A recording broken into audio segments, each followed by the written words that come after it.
My wife and I have been married since 2001 and together since 1999. She is the most intelligent, thoughtful, caring, loyal person I know, and I have always considered myself fortunate to have met and married her. Even today, she remains aesthetically beautiful, and men have consistently complimented her throughout our marriage. Despite their advances, she has always rebuffed them. Earlier this year, she was diagnosed with uterine cancer stage 1, and underwent a full hysterectomy. I was never concerned about the cancer. It was diagnosed early, addressed swiftly, and she made a full recovery. I took time off work to care for her after the surgery, and all seemed well. There were some expected emotional instances on her part, and though I am not particularly emotional, we confronted them together. After her recovery, she insisted that we start living life to the fullest and embarked on a 10-day trip to Europe, followed by a journey to Belize. We also have a trip planned to the UK and Spain later this year. I am fine with these endeavors, as they contribute to building memories and checking off bucket list adventures for her and us. I understand that these actions stem from her feeling fragile. She also embraced activities like yoga, swimming, and healthy cooking classes. I was fully on board until last week. Last week, she came home from work and expressed a desire for a hall pass, a one-time opportunity for her to have intimacy with someone else besides me. She explained that since her cancer diagnosis, her outlook on life has changed, and she doesn't want to be restricted from doing things she desires. She mentioned a guy at her work whom she's always been attracted to, and as he's leaving the company, she sees it as the perfect opportunity to engage with someone else. She asserted that I could say no, but doing so would result in her being mad and disappointed at me for an indeterminate amount of time and would confirm my male toxicity and insecurity. I don't consider myself toxic, and if not wanting my wife of 20+ years to have intimacy with someone else is considered insecure, then I guess I am insecure. I expressed appreciation for her openness but clarified that approval via coercion is not true approval. I also conveyed my disapproval of her language in describing my yet unknown reaction to this significant issue that could impact the rest of our marriage and life. The next morning, she apologized for putting such a weighty decision solely on my shoulders. To help, she decided to take the decision away from me. She booked a hotel near where her coworkers are having a farewell party for this guy and planned to spend the night there with him, hoping I would still be here when she returned. She assured me that she would answer any questions I have about the night afterward but not before. She refused to disclose any details about him, stating that she knows me too well, and revealing such information would lead me to dwell and obsess over him, making it too real for me. Her perspective is that the less I know, the better, which contradicts her offer to tell me anything I want to know after it happens. I think she assumes I won't want to know anything, or she simply will not tell me. Part of me thinks that at least she has been honest with me, and she has been through a lot since finding out she had cancer, so maybe I should just let it happen. I certainly have no concept of what she went through, so I cannot dismiss how this affected her mental state and outlook on life. Another part of me wants to put my foot down and say this is not going to happen and deal with the consequences when they happen.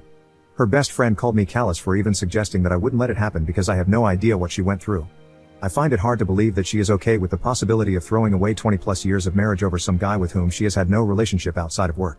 Part of me wants to know who this guy is. What does he look like? What does he have that is so enthralling for her? Is he just a safe option? Is he married? Does his wife know? Update 1. I was hoping that my opposition to her plans would give her pause, but unfortunately, that did not happen. I said I was a hard no, and I wasn't sure how I would feel about you if you went ahead with it. I was met once again with, this is for me, it will be one time, what can I say to help you deal with it, you'll get over it, we were meant to be regardless of the situation. After that, she left on Saturday, ostensibly to meet her coworkers, but in reality, to be with the guy. I asked her to text me when she was leaving for the bar, and when she did, I asked her if she was really going to go through with this. After her response, I am not answering any more questions tonight, I will see you tomorrow, I blocked her. Then I did something either stupid or brilliant. I went to the bar where the get-together was happening. Well, not the bar but a transit bench across the street. I waited for a long time. It was running through my mind leading up to this event that I needed to know who this guy was, maybe to compare myself against him, to see what he had that I didn't. It was driving me crazy not knowing who he was and what was so special about him that she would ruin a marriage for. After what seemed like an eternity, a woman that I recognized from my wife's office left the bar and got in a cab. Soon, other people started filing out, and the entire group came out. People were hugging a man and shaking his hand. I assumed that I had my guy. I didn't see my wife and had a brief thought that maybe she called it all off. I unblocked her, and there were no messages. Everyone said their goodbyes and left. The guy was just standing outside for a couple minutes, and then my wife came out. She looked around, took his hand, and started walking away together. Of all the emotions I went through, trepidation, sadness, anger, it was disgust that really encapsulated the event for me. This guy was short, fat, and bald, all the things I cannot compete with. Ultimately, I felt like a pervert for watching from a distance. I followed until they got to the hotel, and then turned around and went home. I woke up on Sunday morning and put a lock on the master bedroom door.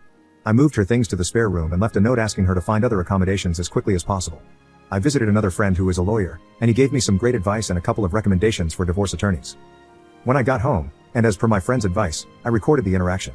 I was halfway up the stairs when she came up from the family room asking what was going on. Could we talk? I thought we talked about this?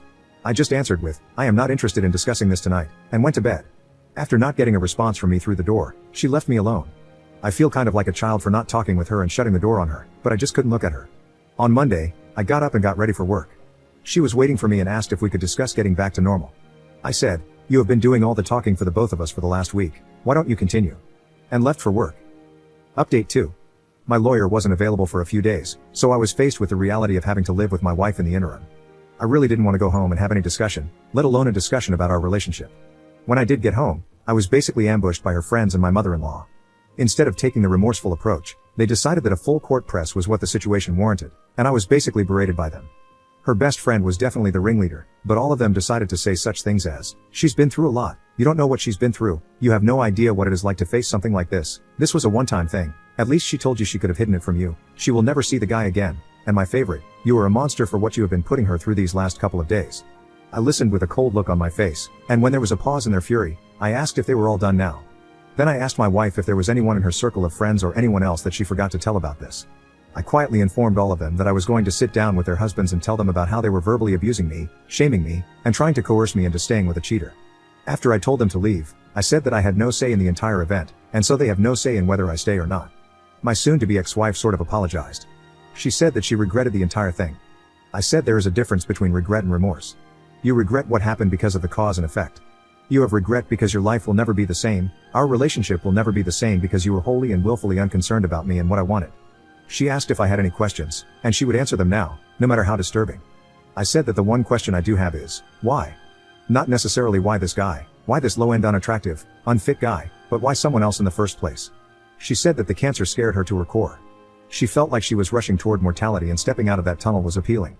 She said that after all this time of being a wife and mother and worrying about family, this was something just for her. An escape. The guy was just someone who was interested in her for a long time, she knew he wouldn't say no, and he was the complete opposite of me. I said if I was going to risk my marriage, the woman would have to be a serious upgrade from you. I told her that I saw you and him coming out of the bar that night. I watched you walk away from the bar hand in hand towards the hotel.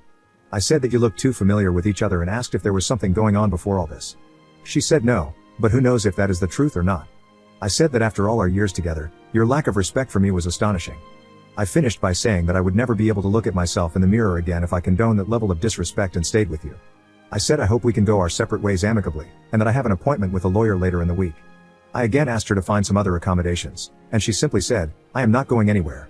We are not getting a divorce. I will give you all the time you need and do whatever you need to recover from this. We will get past this." She has asked me to go to marriage counseling, which I refused. Why would I go to counseling? I did nothing to warrant needing a therapist's advice.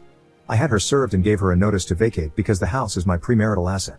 She has moved in with her mom, but I find her constantly coming by to see if I need anything or making suggestions like, "What if we had an open relationship only on your side?" which seems kind of desperate and pathetic. She has said that she will drag the divorce out for as long as possible but so far has been compliant. The worst part of all this is telling my daughter that we are getting a divorce and why, followed closely by her begging me to give her mom another chance. I am not sure I would have been afforded the same consideration if I was the one who was cheating. Update 3. There is not much to report. We are in the process of getting a divorce, however, where we live, we must be legally separated for 1 year.